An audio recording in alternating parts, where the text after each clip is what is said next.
আসসালামু আলাইকুম রহমতুল্লাহ। আগামীকাল শনিবার এক ঐতিহাসিক মাহফিল হবে এই সোনারগাঁয়ে ঈদগাহর মাঠে।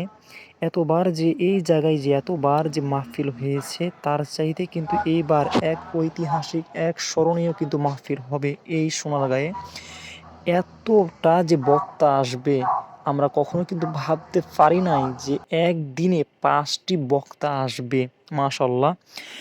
আর যেগুলো কিন্তু লাইটিংয়ের কাজ ছিল সেগুলো কিন্তু অলরেডি কিন্তু শেষ। এই যে আপনারা কিন্তু দেখতে পাচ্ছেন সব কিন্তু লাইটের কাজ কিন্তু অলরেডি শেষ। আগামীকাল আসরের আজানের পর কিন্তু মাহফিল অর্থাৎ শুরু হয়ে যাবে। সবাই আসবেন, সবাই এসে কিন্তু এইবার কিন্তু দেখতে পাবেন নিজের চোখে যে এ সোনারগাঁয়ে এক ঐতিহাসিক কিন্তু ওয়াজ। আর এখানে যে এতটা যে হুজুর আসবে আমরা কিন্তু সকলে কিন্তু ভাবতে পারিনি যে এতটা যে বক্তা আসবে। আর এইবার কিন্তু এক ঐতিহাসিক কিন্তু এখানে কিন্তু মাহফিল হবে, সবাই কিন্তু আসবেন ইনশাআল্লাহ। এই সোনারগাঁয়ে কিন্তু এবার কিন্তু মাহফিলটা অন্যরকম হবে।